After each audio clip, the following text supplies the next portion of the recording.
Cluster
strike away.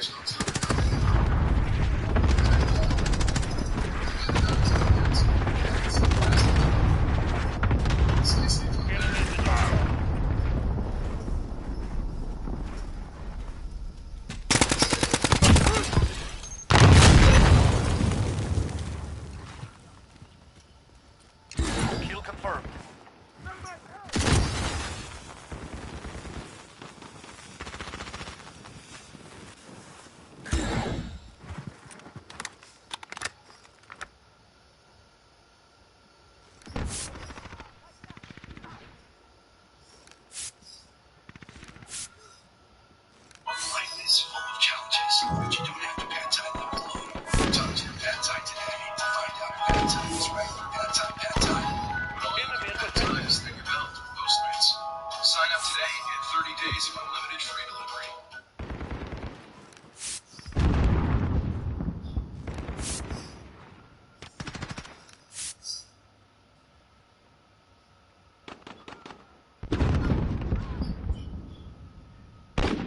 On November 3rd, 86 out of 99 state legislative chambers are holding elections. There's 70 million young eligible voters, the largest diverse generation in our country's history.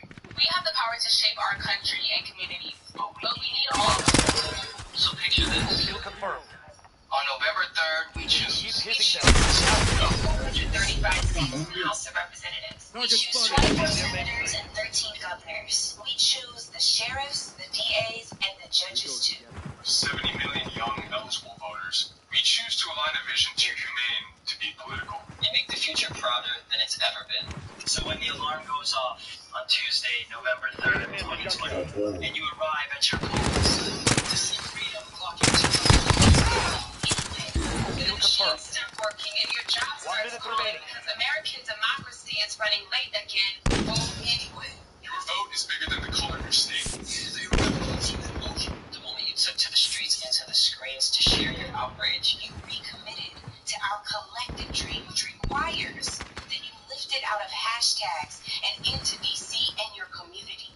Because remember, this is the same year that brought a pandemic which disproportionately... 30 seconds. We are out of time.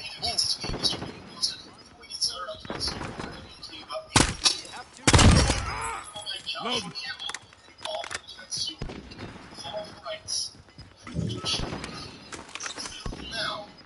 Using EMP.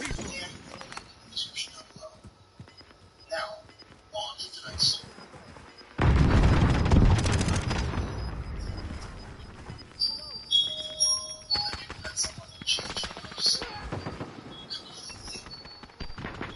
Молодцы, ребята. Well done. Command will be pleased. I met her yesterday. I met Sheila. I work as an engineer in China. My company hired...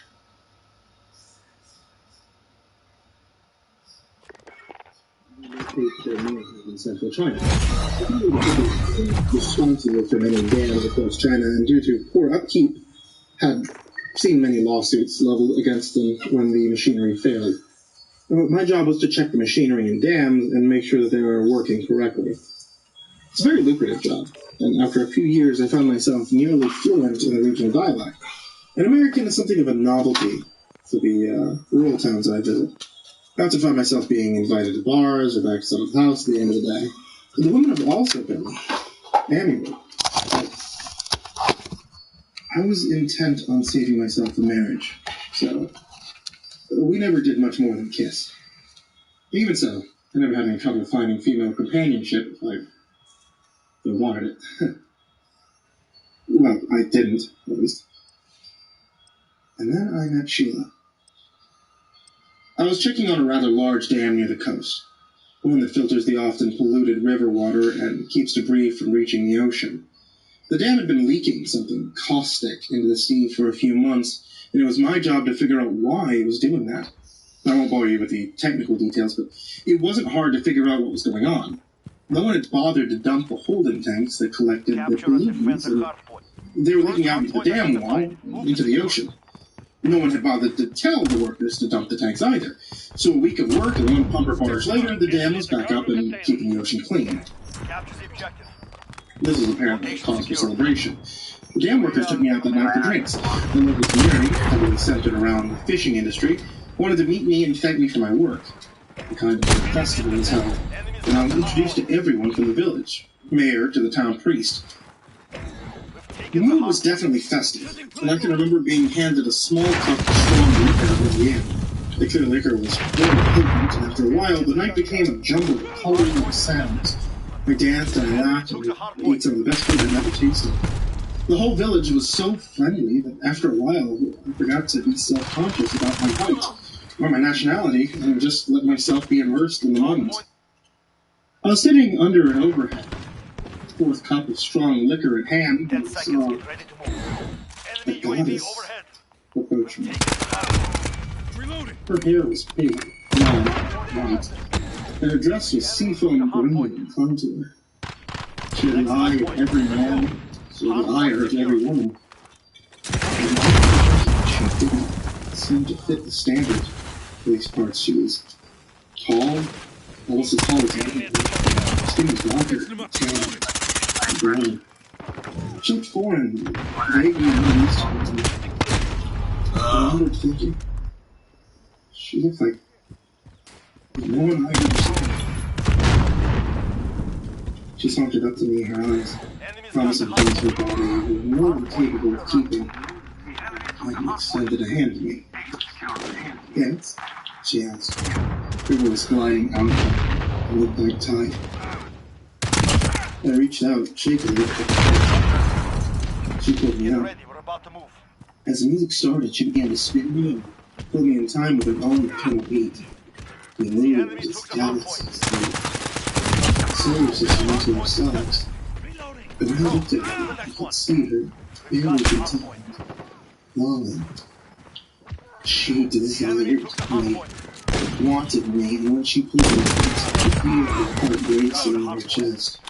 Her breast pressed against me through her dress, and As her lips slid up my neck, I heard her whisper something in my ear that sent pains down my spine. Hardpoint secure. Come with me. Come with me. Not bad. She broke from me then, a teasing finger pointing at the dancers. I stumbled after her, but drink and fire and my nethers piloted me easier. Enemy UAV overhead. She broke from me then, a teasing finger tempting me away from the dancers. The drinks and the fire and my nethers piloting me easily. Did you say Sheila? Is that your name? I slurred, letting her lead me towards the beach. She smiled, kept crooking her finger as we got further from the festivities. She led me through the sprawl of little dwellings that busted up the area, and in my drunken state I was in no mood to think about what I might be doing. Her pale hair danced in the moonlight.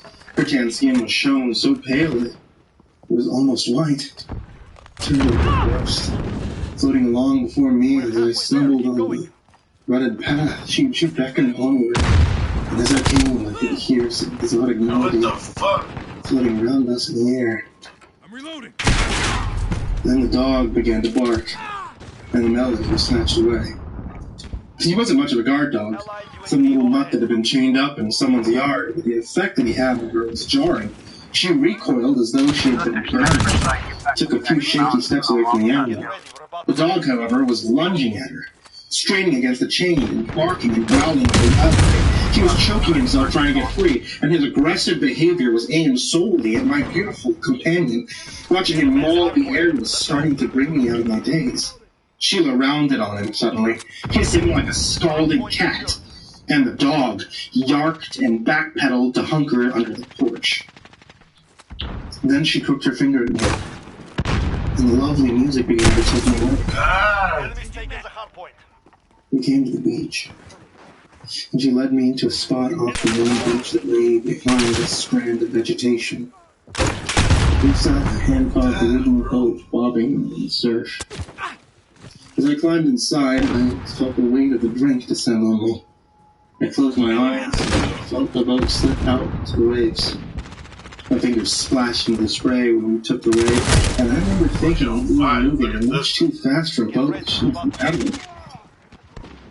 Seeing no murder. Location secure. Well, the boat looked like the kind of thing that would take big words and strong arms. As we bobbed and floated in the churning soup, I let my mind focus on strange music enveloping me, and drifted off for what couldn't have been longer than a few minutes. Enemy's taking the hardpoint.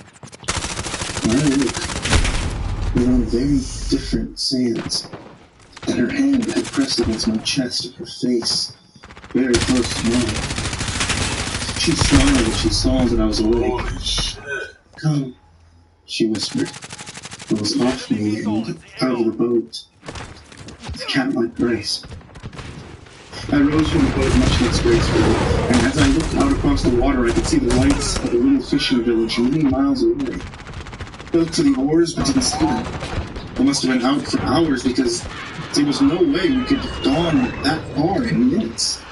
The little boat bobbed in the shadows, having no anchor and no means to stay put either. And that confused me as well. Surely the tide must have taken it back out again without something to tie it down. And then the warm laughter of my guide and soft music enveloped me again. And I followed her into the woods. The lush jungle lay not far from the boat, and she was standing at the edge of woodland, lovely in her green dress. She moved into the tree line, begging to be chased, and in the light of the moonlight, I dogged her steps as my drink-soaked brain processed only the need to have her. The jungle vegetation was lush and thick. On any other night, I would have been hesitant to plunge into the feet of snakes and poisonous insects. That night, though, I blundered in, wild abandon, and the deeper I went, the deeper I pushed to go. When I crashed into a small clearing, a burbling pool, splishing placidly, I looked around wildly. She was nowhere to be seen, but I could still hear the music, and I knew she couldn't be far. Suddenly, the burbling pool became a loud eruption of water, and she rose from the water. I must have looked ghastly myself, one shoe missing, clothes torn from my wild run, and my face awash with mud and sweat. Location secured. She approached me, however.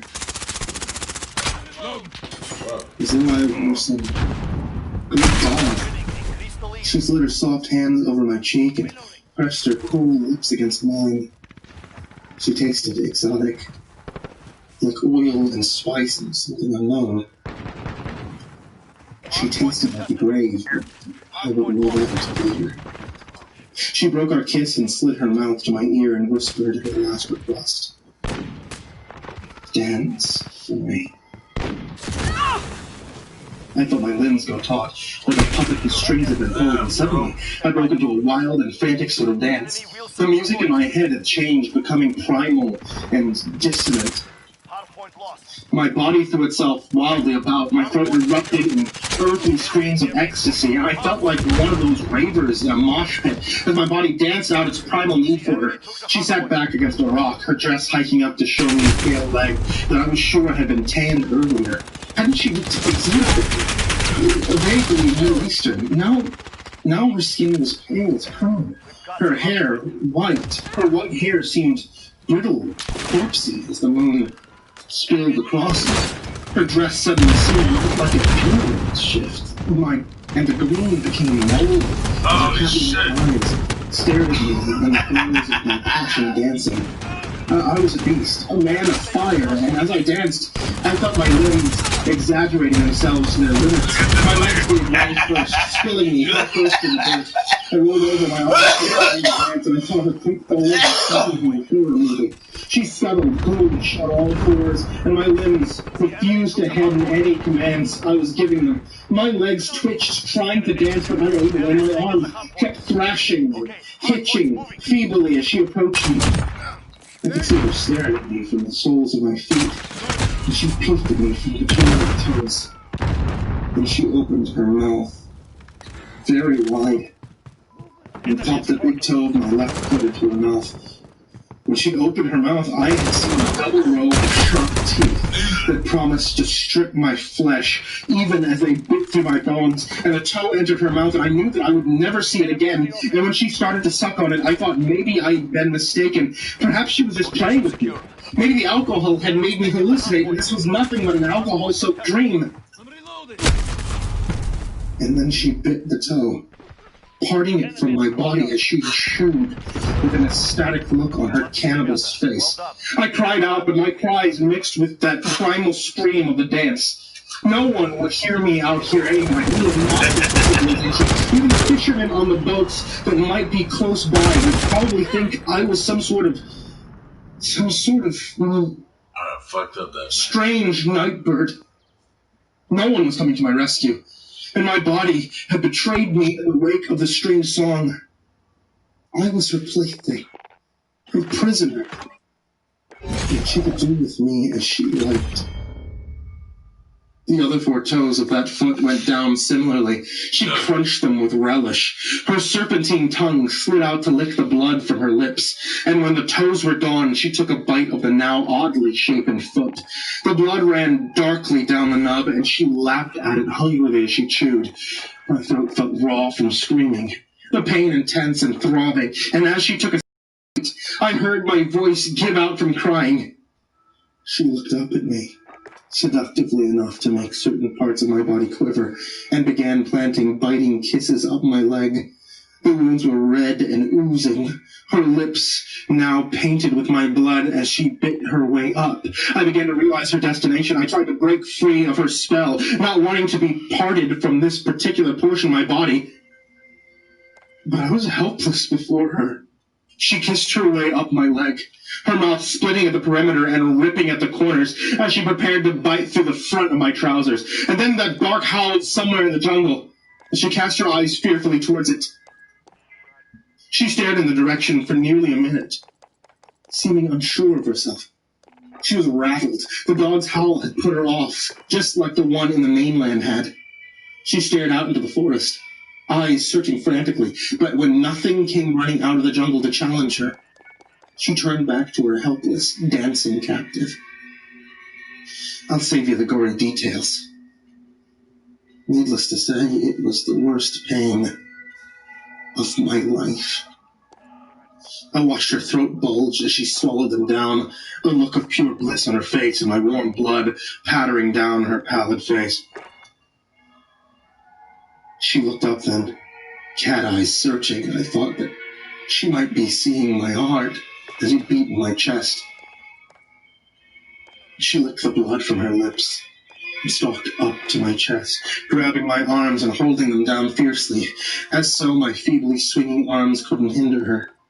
Her mouth tore open at the corners again, and I closed my eyes against the oncoming rip of her two sharp teeth.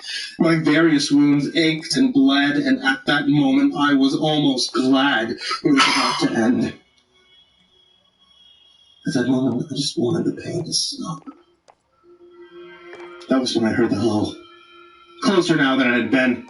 Something big slammed into her side. It knocked her off me, sending her squealing and hissing. And when I opened my eyes a crack, I realized it wasn't a dog at all. It was a wolf, a big black wolf with white snarling teeth and a pair of piss-yellow eyes that looked furious. My mind was a jumble. I didn't ever remember hearing about wolves in China, but I was far from upset by his sudden presence. He leapt onto the woman and tore into her with his gnashing maw. She hissed at him, slapping at him with her long nails, but as she showed some signs of driving him off, another wolf barreled from the jungle to join the first. As I lay bleeding, 8 of the largest wolves I'd ever seen came snarling from the vegetation to ring her in. She looked at them, and as her eyes met mine, her face was full of fear. They buried her in a ring of ripping teeth and furry bodies. I didn't waste time. I dragged myself away from the clearing with what little strength I had, making for the beach that had seemed so close with my 2 whole feet, and as I pulled myself away, I could hear them tearing and ripping at her. Her screams drove into my brain like an ice pick. If you've never heard someone get mauled to death by a pack of wolves, then consider yourself very lucky. I could hear them savaging her as I bled and crawled, and I had no illusions of getting far before they fell on me as well. I was leaving a clear blood trail, panting loud enough to be heard from the mainland. As the sounds of their feet became farther away, I began to think that I might be allowed to die in the jungle instead of eaten by wolves. I had no hope of finding the beach again. I only knew that I didn't want to die as she had. When my fingers sank into the sand, an undetermined amount of time later, I drew them back in surprise. I had never expected to find the beach, and now the sound of the water engulfed me. I knew I might be allowed to die on the beach in some relative comfort. I dragged my body out into the beach, my various injuries, crying out as the sands caked them and just ground into them. I dragged myself forward until I could feel the shore's wet edge, and rolled onto my back and lay where the water might slide up to touch me as I lay dying. It was cold fire against my injured foot. I didn't care. The sound of waves would be a perfect backdrop for my last few minutes on Earth. I could still feel the blood leaking out of my foot and crotch, and I knew that I'd lost a lot. I closed my eyes, and I prepared to die. When my eyelids were suddenly blasted by a bright light, I thought it was the sun for one pain-soaked moment. I thought I'd fallen into a pain-induced shock and came to the beach by day, but when the light went away, I opened my eyes in confusion. The light returned the moment I did, and I shaded my eyes to see that it wasn't the sun, but a searchlight. As it slid away, I saw it was on a little ship that was cruising towards the coast. When I flopped back down and closed my eyes again, it fell on me and held me in its regard. I heard people yelling, speaking in the native tongue, and there was a splash of boats being lowered into the water. I tried to struggle when they came to me, feeling that they were with her, but my body reached its limits and I blacked out as a strong hand lifted me from the sands. I woke up in a hospital bed on the mainland. I had been asleep for 3 days. The doctor told me some fishermen from the village had heard my screams and come to see if they could help. My left foot was 60% gone. My left leg was in danger of needing amputation since many of the bites had festered. My groin was a tube now, My reproductive organs were bitten off completely. I was fortunate to be alive. Any longer, you would have bled to death. As I lay in the clean white hospital gown being told that I would likely lose my leg, I'd lost the thing that at my age made me a man, I didn't feel fortunate. The police came and asked me questions about what had happened. As you could tell, they didn't believe me. The island I had been found on was private property, a native preserve. No one in that area went there for fear of animals that lived there. They sounded like they thought I was a weirdo, some sex freak that had gone a little too far. Now, I told them wolves had eaten the woman who had done this. They scoffed. That the fishermen in the village hadn't corroborated my story about having left with a woman. They would have likely assumed that I'd done it to myself. But I'd still be in the dark if the old man hadn't come to visit me. He told me that his name was Lee. He'd been one of the fishermen who had found me in the island. They had left the party after his brother had told them who had gone with. He said I'd been very lucky to be alive. Many people who ran across the sea were not so fortunate. The what? I asked. Sila. They are old creatures that live on the island. They are spirits, he said, trying to find the words to explain it. Not like our spirits, but still spirits. They come from the union of a spirit of air and a human.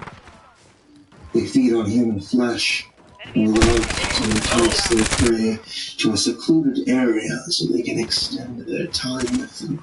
Now, you say creatures. You mean that there's more of them? He asked, horrified. He nodded. We lose men to the island. Many villages do. Some, like you, come back scared and broken, save by the wolves who hate the sea life. You're very lucky, son. Never forget that. I lay back down, cold and wanting to throw up, thinking of others who had been lured to the island power for the hateful creature. And that was 2 weeks ago. The doctor said I would get to keep my leg. There's nothing I could do about my situation going about. My company offered to pay my hospital bills and send over paperwork with a sizable settlement, but I don't pursue any legal action for being hurt on the job. I told them that I hadn't been injured on the job, but they don't seem to want to take any chances. Some would be more than enough to get home, stress and something to the air. I can't do what I used to do for the purpose of this part of my life still behind me. So many things are behind me, you know. I tell my story not to elicit pity, but to warn those who travel to this part of the world. Carefully when we follow home. The pretty face may hide sharp teeth. When I find herself following my date back to her lair. There are Sila up there still, and I can attest to their hunger and their cruelty. Personally. Is good. Friendly UAV overhead. I'll preface this by saying this was long ago. I knew that my great-grandfather, Peter Whitehead, was an explorer, and had made 7 trips to the Arctic. From what I can ascertain from his journals, he made an attempt at the North Pole in 1907, but was unable to complete the journey. My grandmother asked me to help her with some of the notes and journals that she kept. She thought they might make a good book. I found his journal entries from a trip in 1913, and I do not know what to think of it. I have not told my grandmother at all about it, and I do not know if I really should. Please let me know what I should do with these. October 19th, 1913. Good evening. We've made it the furthest we ever had yesterday. Based on notes that we have from Harry and the guide's estimates, perhaps 2 or 3 days until we reach the pole, but I won't be making the whole journey for those 2 lads. Cabot's leg had soured from the dog bite. The Danville idiot thought to kick at the couple of dogs who had begun a scrap. Captain Turner sent me and wow. Cabot back to Camp 3 to try and save Cabot's life. So I don't think we can. Joe's have gone black, ruined and reeks in the worst way. I really hope that we can get Cabot back before the rot takes him whole. Maybe that's the oil to keep him warm. Warmly, Peter Whitehead. October 20th, 1913. Good evening. Today, it's truly godforsaken.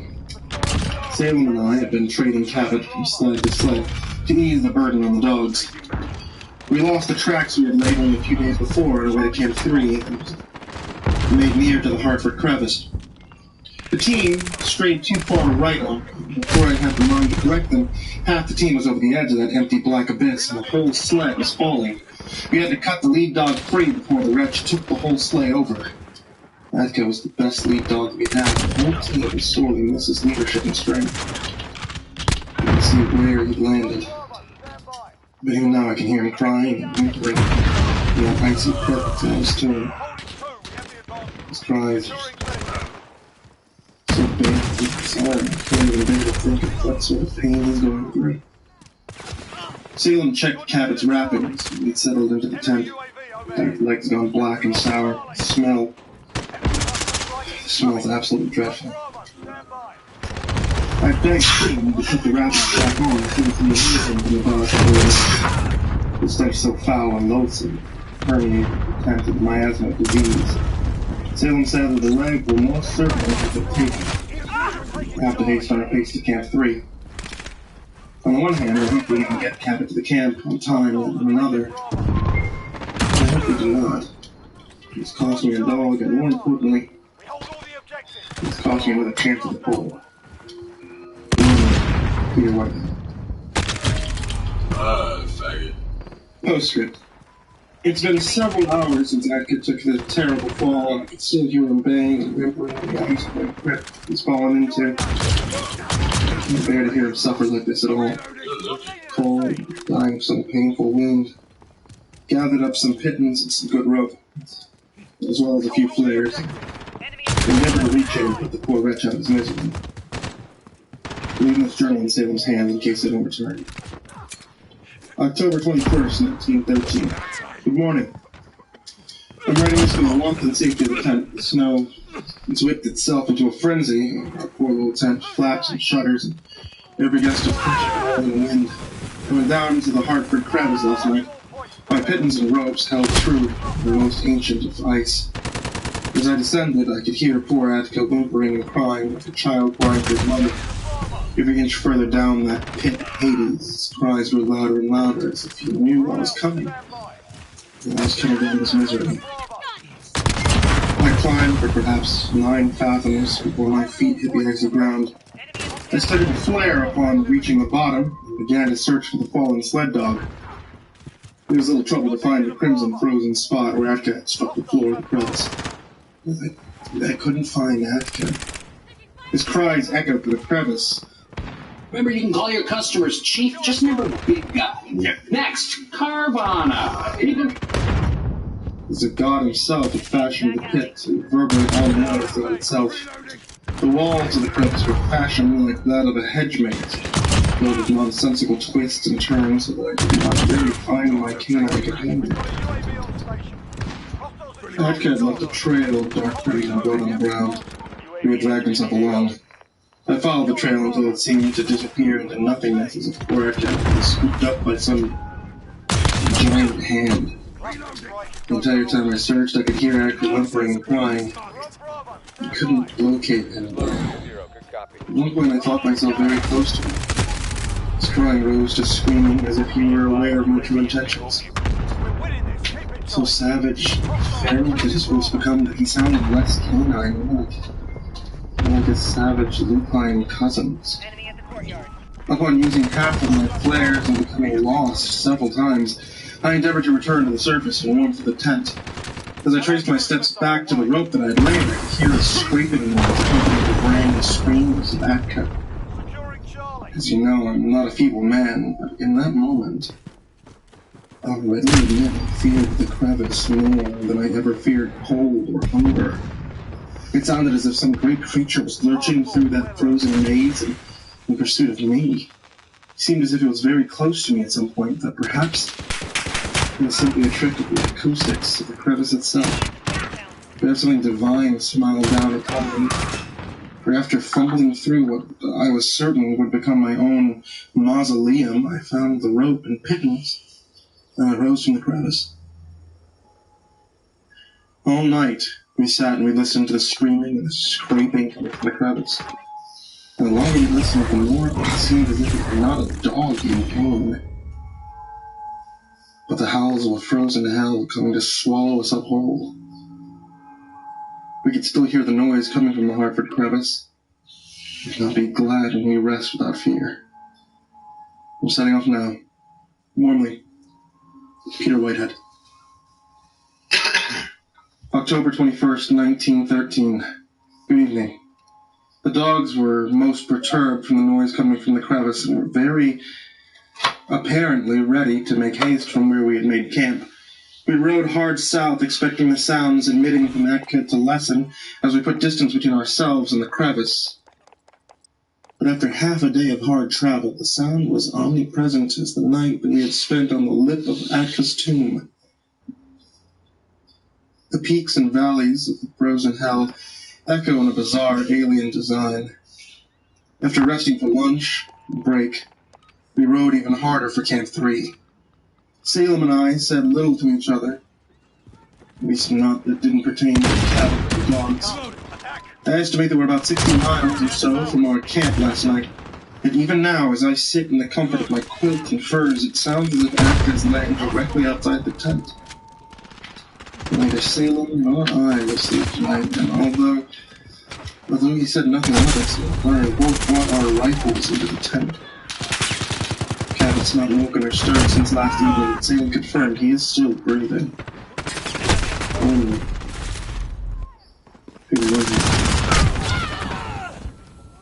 October 22nd, 1913. Good morning. We're about 75 miles from Camp 3, and the warmth and shelter it provides. Salem and I are in agreement. We will ride as hard as possible today. We'll not stop until we reach the camp and fellowship with the other men staying there.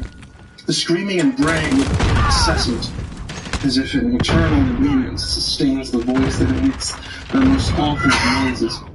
It must be brief to a long day ahead of us. Warmly, Peter Whitehead. Good afternoon. Regular progress has been made towards our destination. Atka's screaming dogs at our heels as we push further south. All at once, the noise abated and changed directions. Whatever was chasing us turned and moved.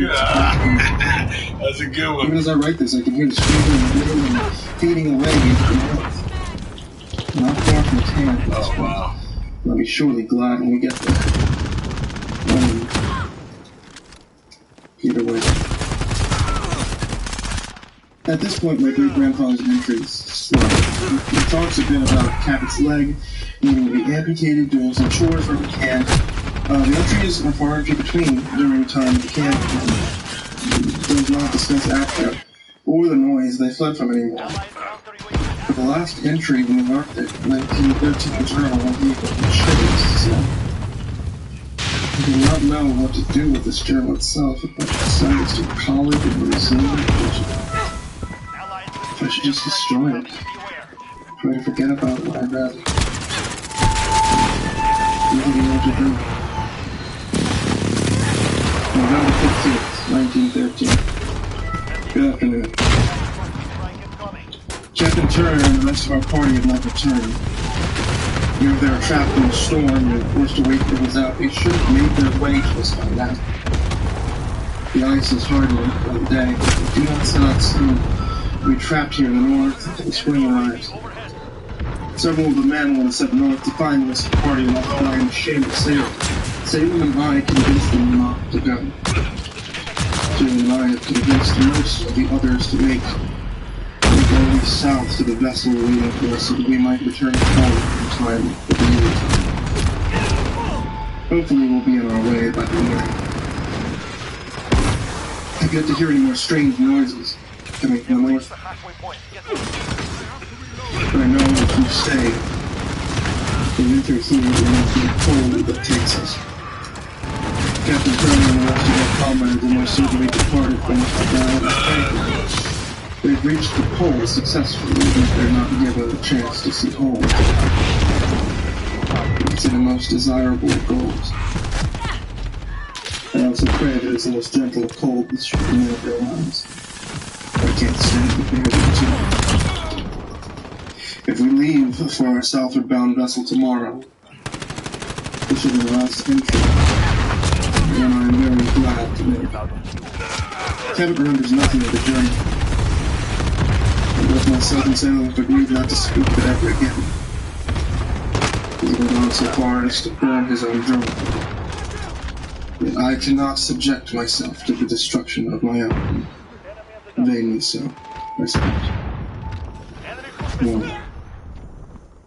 Be Whitehead.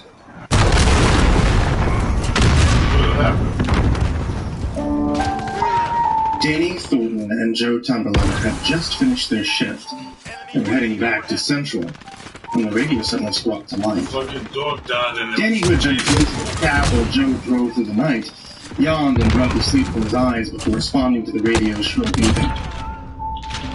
Meat wagon 2 to Central. What do we do for you, Central? Danny, is that you? Sure, Shirley, Danny said, wiggling his eyebrows suggestively at a grinning Joe. What can I do for you, baby? You cut the crack for a start, She responded.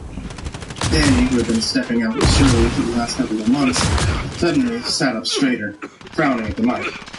Shirley was a fun-loving girl. No, he had to have a sense of humor to be in this godforsaken job. And now she was all business. In fact, if Danny was mistaken, there seemed to be a slight tremor in her voice. Go ahead, Shirley, he said, now frowning at Joe, who shrugged in return before turning his attention back to the rail. How can we help you? I need you to head to this address, She said, rifling up the address from a nearby farm. Oh, come on, Shirley. Our shift ended 10 minutes ago. Send a new crew out. You don't understand, Danny. She shot back. I think you have a code 623. Crew members in distress. You're shitting, he said, giving the mic tighter. What the hell's going on? I sent out John Wells and Andrew Davis. She replied. After receiving a call from the Pike Farm, code 121, reanimation in progress.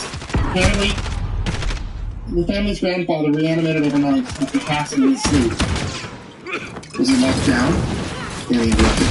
Yes, all standard lockdown procedures were in place. All family members were to bed in their own separate rooms, doors locked in case of accidental death and reanimation.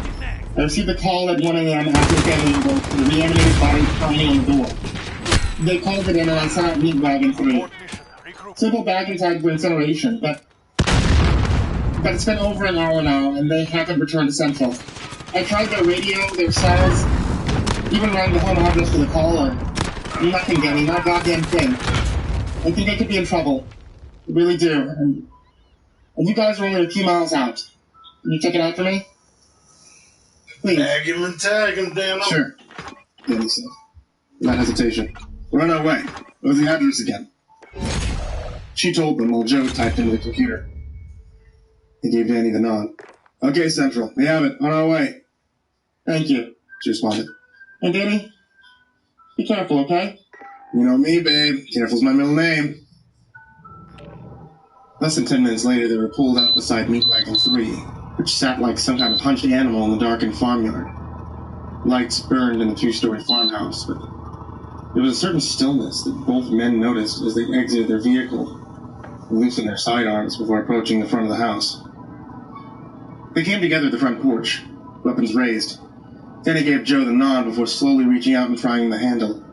Finding it locked, he raised one large fist and rapped on the door, wincing as he defiled the silence. For a moment, there was nothing. Then came the sound of rummaging from the other side. Then the snap of a drawn lock. As the door was thrown open, both men let out a cry and jumped back, weapons raised, as a man splattered in blood staggered towards them, a broken chair leg draped on the floor behind him. For a moment he stood there, wavering, before sinking to his knees, falling heavily against the floor jamb, revealing the old man who stood directly behind him. The old party's eyes widened as the silence began to turn to them. Don't shoot! He exclaimed, throwing his hands up in the air. My name's Dr. Robert Shaw, and this he said, placing a hand on the other man's blood-soaked shoulder. He's my son-in-law, Mr. David Tomlinson. Come towards me, Danny said, motioning with his gun to the old party. The other man also started to rise. Not you. You stay right there. Joe, you keep him covered, he said, pushing the old man up against the van and checking him for weapons. He so much as blinks with a bullet through his face. You got it, Joe said, drawing a bead on the blood-soaked man. Okay, Danny said, turning the old man around to face him. You take a seat right there on the floor, Doc, he said, motioning at the muddy floor. The old man looked at the floor with disdain, but did as he was ordered, grimacing as the cold mud soaked to the knees of his trouser legs. Okay, Danny said, addressing the blood-soaked figure. First things first, are you fit? For a moment, the man didn't answer, but slowly shaking his head. Right. Move the club, slowly walk towards me. The man did as he was bid, slowly rising to his feet and staggering forward. It's close enough, Danny barked. Now turn around and face the door and don't move. Not so much as a fucking inch, or my partner here will blow your head off. So, you got him? Good thing, Joe said, pointing his gun at the scared man. Danny was glad to see his partner's hand rock steady. Alright, I'm gonna go get the scanner. Everyone stay cool, everything will be cool. That said, he holstered his gun and ran to the ambulance, throwing open the door and grabbing a scanner off the side of the dashboard, quickly returning to the other man.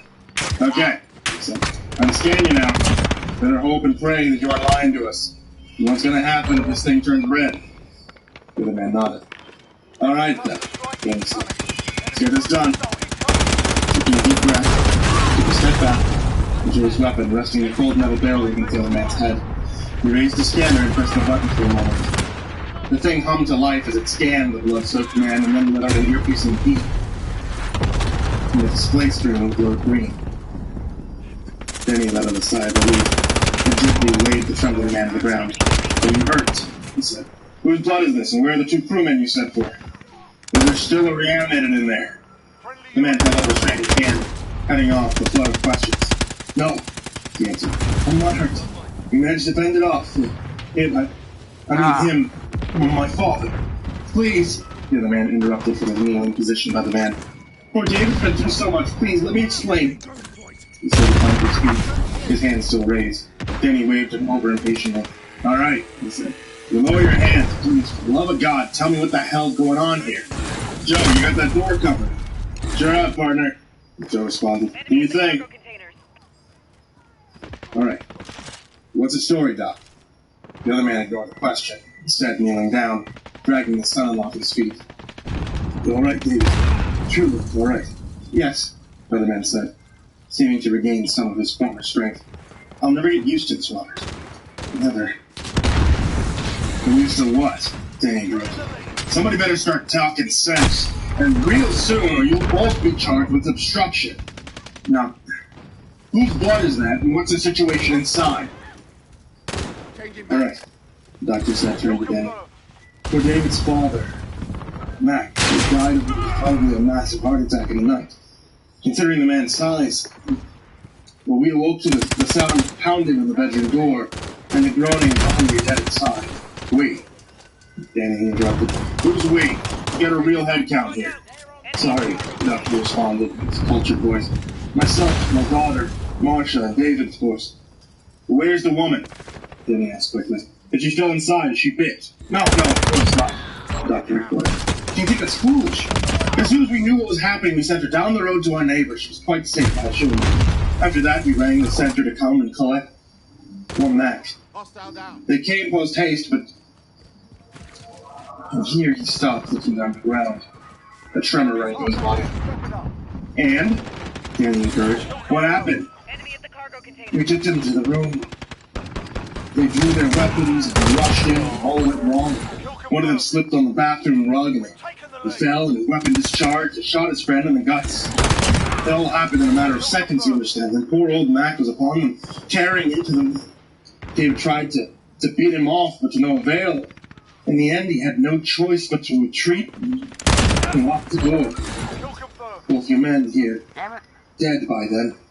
Sure, you did not just lock them in and leave them to their fate. Promise you that. Jesus. Danny said. Both of them dead. I'm sorry, the man said. We did all we could, but didn't we, Davy? The younger man nodded. He said nothing. His eyes cast down. How do you want to play this, Danny? Joe asked, never taking his eyes off the open doorway. Okay, Danny said, straightening his shoulders. You stay with Davy here while I go take a look at the situation with the doc. We won't be rushing into anything tonight. When I get back, we're ready for backup depending on the situation. All right, Joe said. Watch your ass, partner. Always, Davy replied. Okay, Doc, lead the way. The house was big, almost a mini mansion. Danny tried to look everywhere at once as he followed the old party up the winding staircase along the second floor. The creature was supposedly secured, but he could never be too careful. Danny had only been a child when the Lazarus virus had swept across the UK, killing all in its path, only to reanimate them once again and forget. Those days were dim in his mind. An unfocused montage of screaming, running, fire, and death all about him. It had been nearly 30 years ago. A new generation born, immunity to Lazarus, and mankind had fought back with renewed hope in its heart and the future. Now the old survivors alive, but infected with ticking time bombs, were dying. It was Danny's job to clean up the mess.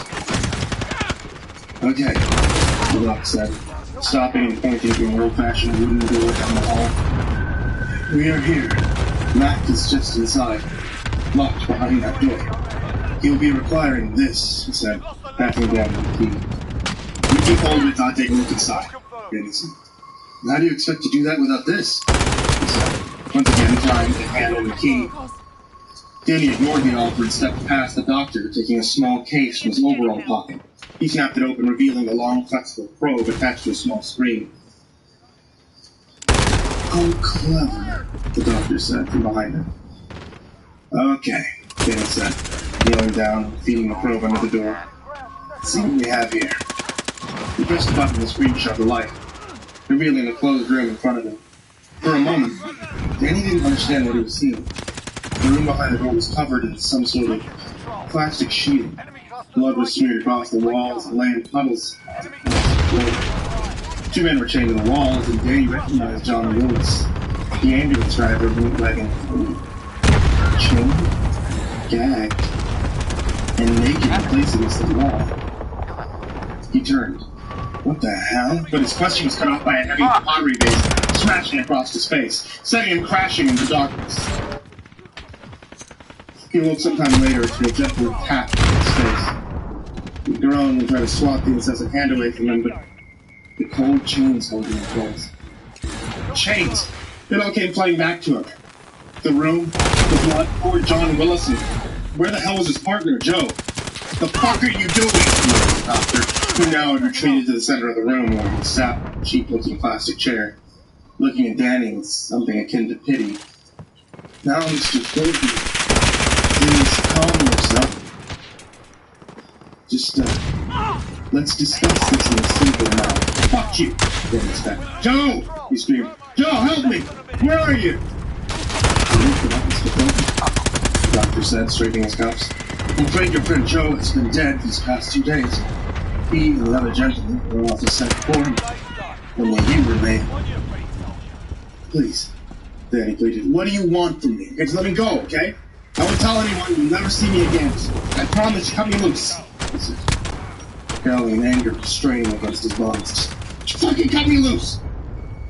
Well, now, Mr. Thornton, let's talk about this like civilized men.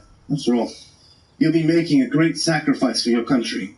One day your name will be in the analogs of history right beside mine. And all the others that have made the ultimate sacrifice in the name of science. What science? Danny said, shrinking down into his chains. Where are the others? What are you going to do to me?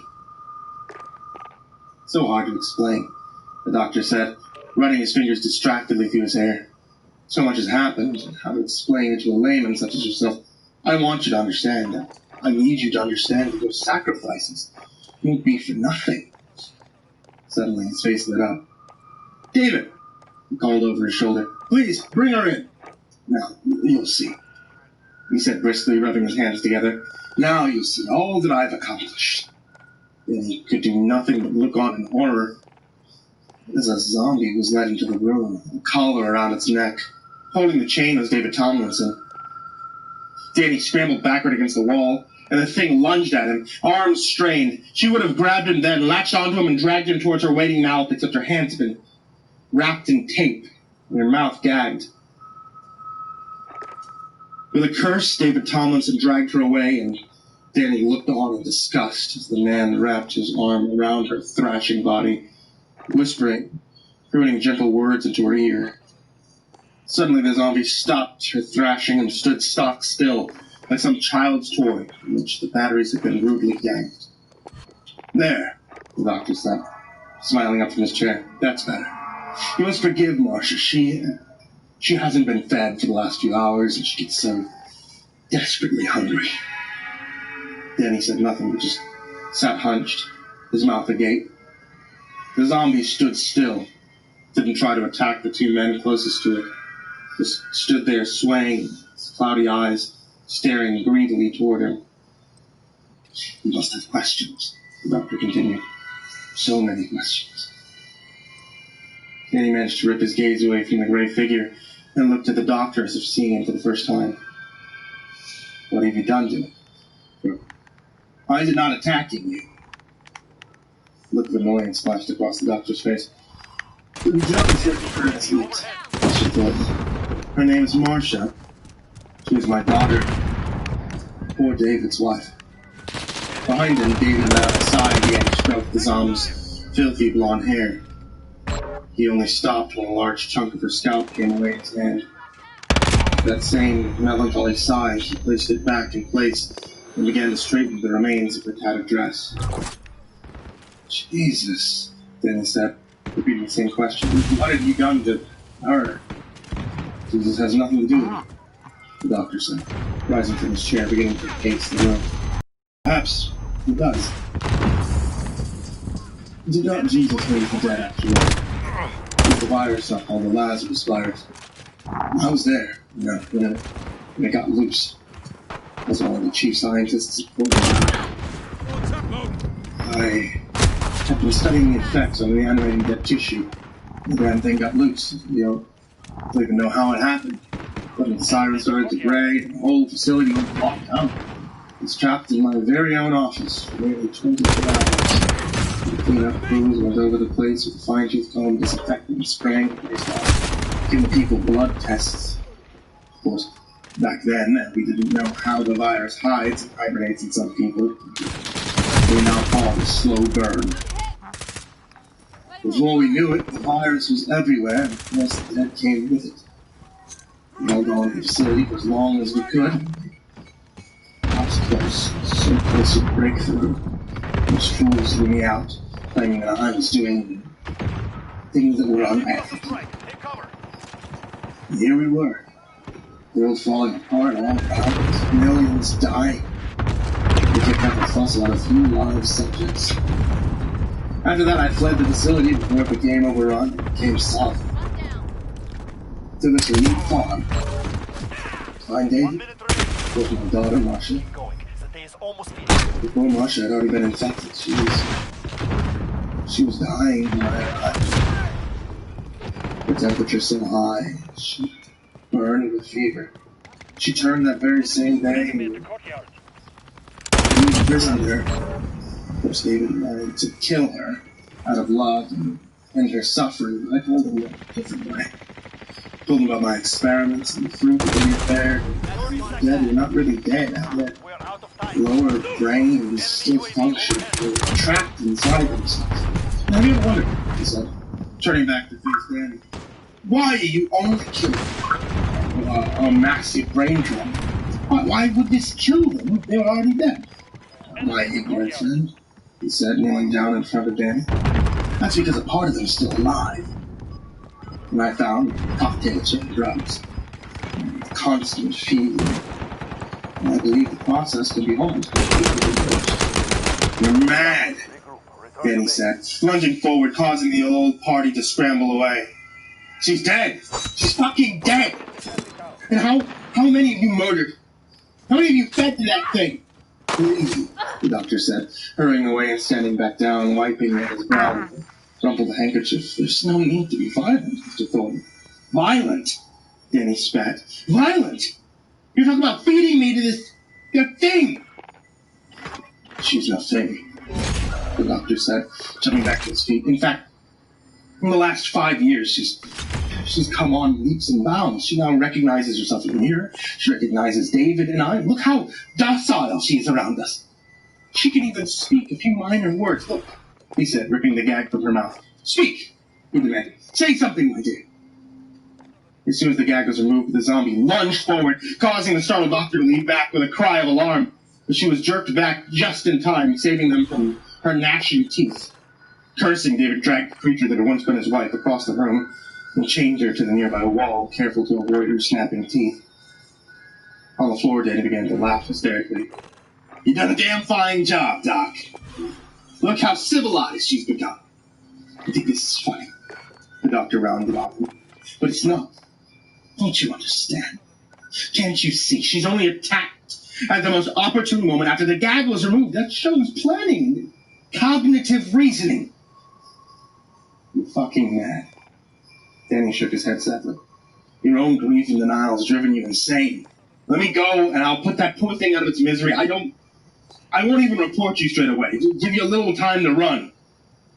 I'm sorry. Sorry that you don't understand. Come on, David. We're leaving. Wait, Danny said, scrambling to his feet. What about me? You can't do this. You have to let me go. You can't just leave me here. She was openly weeping now. Please, let me loose. I'm sorry, the doctor said once again. But we are leaving now. You close this door, the lights will go off, and her chains will unlock automatically. We've been running experiments these last few weeks on how her senses have started to become more heightened. She should have no problem finding you in the dark. No, wait! Danny screamed. But it was too late. The door was already closed and the lights blinked out. In the darkness, he heard the clank of chains as they dropped to the floor and a low groan of hunger and a sound of shuffling feet. Then, floating out of the darkness, a woman's voice. Where are you? Please. I'm so hungry. Where are you? Danny began to laugh, his mind breaking like a rotten shell at the sound of that dusty voice. When a cold hand clamped down on his wrist, he began to scream.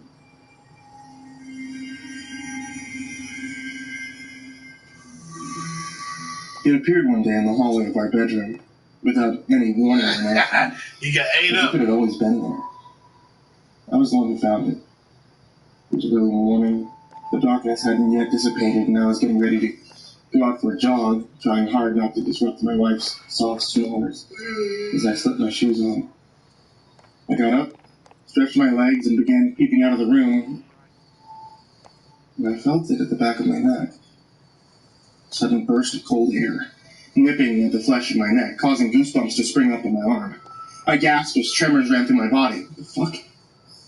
Took a step back. There it was. An icy cold wind, like the breath of an ice dragon, being exhaled by the wooden frame of the door. Where did it come from? Was there something wrong with the plumbing? I scanned the walls. No dampness in the walls anywhere. What else could it be? Maybe the old bones of the house had cracked with age, allowing the wind to squirm its way in. I had no idea. I shook my head and walked out, thinking I'd investigate it later when my wife was up. It was a beautiful morning. It was warm, smelling of grass. I would have enjoyed it more had I not been so focused on the cold spot that had inexplicably appeared in my bedroom. Why was it so chilly when the day itself was this warm? Had the walls cooled the air down as it wriggled into the house? The temperature difference was too stark to be explained away like this. I found myself strangely fixated on the cold spot, so much so that I hadn't even realized that I had finished my run and made it all the way back home. I wasn't the only one affected by it. As I entered the house, wiping beads of sweat off my brow, I found my wife in our bedroom, standing near the door with a frown marring her once beautiful face. "There's a cold spot here," she remarked. "I know. It's weird." She cut me off. "I don't like it. Get rid of it." I opened my mouth to say that I will, but she'd already turned away and marched off to our daughter's room. Breakfast was an odd affair that morning. As our daughter sat chattering away about some inane middle school gossip, my wife chewed on her cereal slowly, deliberately. She wanted to take the time to contemplate on its taste. "Why is it there, anyway?" she asked, about the time I shrugged. "I don't really know." "Of course you don't," she spat. I frowned. "Now you don't have to." "Get rid of it," she said. I walked off, leaving behind her bowl of unfinished cereal. My daughter looked at me questioningly. I told her to finish her food. I couldn't focus much on work that day. Every time the air conditioning swung my way and blasted me in the face with freezing air, my mind instantly reverted to that damn cold spot. My coworkers were concerned, said that I was too distracted. I brushed their concerns aside, but couldn't really get into my usual groove. I finally threw my hands up and got in touch with a plumber and a carpenter. The sooner I got rid of that thing, the sooner I'll be able to get on with my life. "Do you think something's wrong with the air ducts?" asked a friend and coworker while I watched him pour coffee into his mug, with whiffs of steam rising up hypnotically. It was warm, comforting. I don't like to... I don't know, I mumbled. "It's too cold. Colder than what should be possible." "Huh," he said. "Weird." I finished early that day and returned home, whistling the half-forgotten tune of the cold car. I grunted and switched the AC off about halfway through the journey. Back home, I found my wife sitting in the couch in the living room. She'd been waiting for me. "Did anyone swing by today?" I asked. Jaw clenched as she glared at me. "Yes," she replied. I noticed her body shivering as if she'd been exposed to low temperatures for a long time. Couldn't fix it. The teeth chattered. "But of course you can't. How do you expect outsiders to come and tell you what to do? It's your house. So fix it yourself." My mouth felt dry. Like all the moisture had been sucked out by a saliva injector. Really cold. Was you even standing under it? Her face warped into a snarl, crow's feet sharpening my claws. "Someone can Steve, I don't like to. Someone else asking me what's wrong." I gulped. "What? That doesn't make any sense. You don't have to stand anywhere." She groaned in frustration and got up to leave. "Hey, wait!" I grabbed her hand to stop her and instantly released her. It clutching all the ice, stopping the skin of my palm. What had she been doing all this time? She marched off to the doorway, her back facing me, her body vibrating as the cold crashed into her. I took my jacket off and ran towards the door. "Stop!" I said, wrapping the jacket around her. "What the hell's wrong with you?" She shrieked and violently tried to throw the jacket off. Ignoring the biting cold streak in her flesh, I tried to push her away from the cold spot, away from this obsessive madness. She screeched, slapped, and clawed at me, but I used my brute strength to carry her away from there. Heart pounding in my chest, I backed her into a corner of the bedroom. Past the disheveled hair falling down her face, I saw her eyes, flitting around with a concerned eye. "Stop! Stop!" I yelled.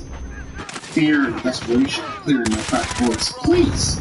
Stop this shit and talk to me!" She took a step back, spreading her arms out on the walls like a spider and glaring at me. Teeth gritted, nose scrunched up, veins of her neck stretched painfully. She looked at me with such utter hate it made my knees wobble. I couldn't rightly figure out what was happening here. It was so bizarre. None of it made any sense. "Please, honey, stop." She screamed and ran into me, past me. She shoved me aside and ran faster. I'd never seen her run, before coming to an abrupt halt at the doorway, shivering and whimpering. She stood there, despite how weird it was. She stood there like her life depended on it. "What are you doing?" I asked. Exactly as I tried to wrench her off her spot once again. She fought like a woman possessed as I heaved her onto my shoulders and carried her off to the living room before dumping her on the couch. "Let me go! Let me go!" she said, slapping at my hands. "Let me go!" I caught hold of her wrist and pulled her hands above her head, effectively restraining her. She opened her mouth and her chest started quaking and she began sobbing. Please, let me go! I have to go! I have to go! I have to go! I blinked and fought back tears. Baby, you're scaring me. What's happening? What's wrong? I have to go! I have to go! Why? Damn it! Why? I have to! I have to! She writhed under me, using all her strength to free herself, but I held on for dear life. I hit the gym daily, and so often to be stronger than the average man. Believe me when I tell you, I had to use every bit of my strength to hold her down. But hold her down I did, and slowly, the fight left her until she was crying and mumbling nonsense under her breath. When it looked like she'd calmed down, I got her some water to drink. I have to stand there, she explained after gulping down a glass of lukewarm water. I feel it in my bones. Something terrible is going to happen if I don't. I tried to reason with her. Nothing is going to happen, okay? It's just air. Air that can make you sick if you stand exposed to it for too long. That's all there is to it. You don't understand. You don't get it. There's nothing wrong here. There's a random cold spot. And we'll get it fixed, okay? Nothing to worry about. Tears pulled in her eyes. I don't want to do it, she cried. I don't want to stand there. Please don't make me. The hell? I'm not going to force you to do anything. But I have to, she insisted. I have to. Was she having a nervous breakdown? Was that what this was? It's okay. I hugged her and she grabbed onto me like I was a life jacket.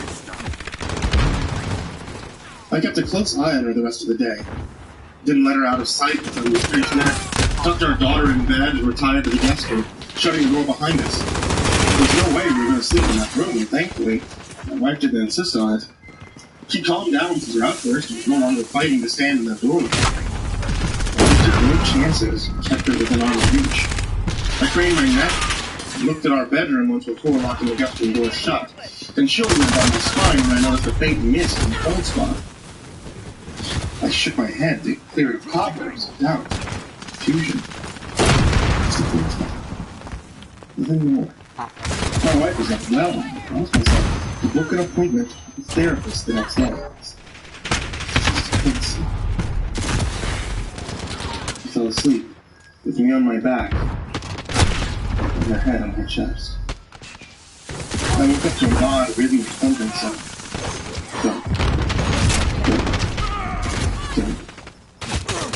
I sat up and saw my wife standing at the door, softly banging her head against it. I checked the time on my phone. Just past midnight. Was she sleepwalking? Was this also a part of her sickness? I don't know, it creeped me out to think that even her subconscious was forcing her to move towards the cold spot. I got out of bed and walked forward her to bring her back to bed. I didn't have a lot of expertise with dealing with people who sleepwalk, so I did what this thing told me to do. I placed my hand on her forehead and began gently redirecting her towards the bed. As I got her to lie down, I thought I heard someone laughing. I strained my ears to listen carefully.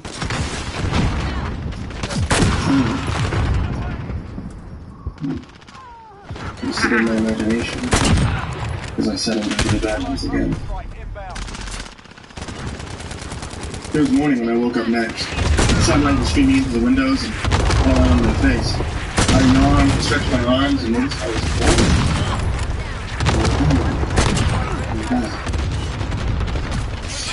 Adrenaline flooded my body. I rolled out of bed and ran to the door. There she was. Not at the bedroom door, thankfully, but sitting listlessly on a wooden chair facing the bed.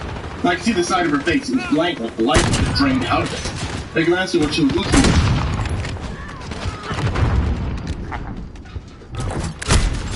There's no hands.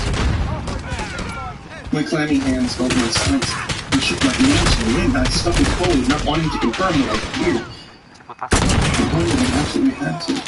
I approached the door, my eyes fell upon the building, misshapen lump of ice under it. Connecting my waist, it wasn't half as thick as it was actually. I bent and I looked at it closely, and my stomach dropped. Good God. A strong gust of cold wind from above me, and the irregular lock lights wobbled. No, I reached towards it to steady, but it was too late.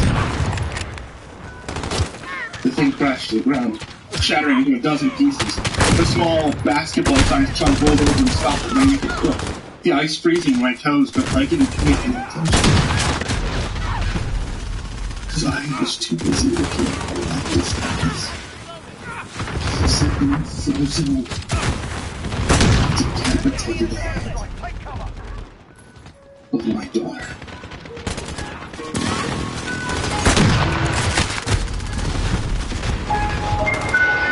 I hate it. She smiled wickedly and squeezed my thigh. One of these days we're gonna get caught. I pleaded uselessly. Exactly!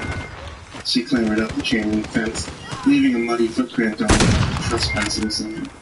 She got light down the ground beside me, seeing ta-da, close. Her curly black hair was dampening under a light rain. The fog could get around her. If I got punished with the trespassing, they'd violate my probation. Do not pass go. Straight to jail. My heart raced. God damn it, I muttered, as I clumsily hoisted myself over the fence after her. I met her about 2 weeks ago at St. Paul's at an AA meeting. Styrofoam cup in one hand, cigarette in the other. Holding dark eyes, seeing too much. I don't buy love at first sight. There was something like that.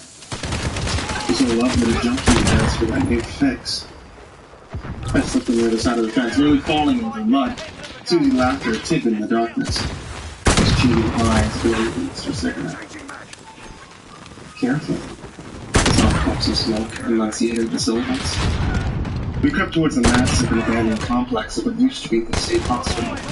But this place was still operational. Won't be right home. Waist-high weeds, soaking jeans, and pressed quietly forward. Hundreds of dark windows watching our approach silently. I had an uneasy feeling that we were being watched. Shut up. That somebody's watching us. My laugh was forced. Here? She was behind down, a blue cloud of smoke in my face. You better give him a shot.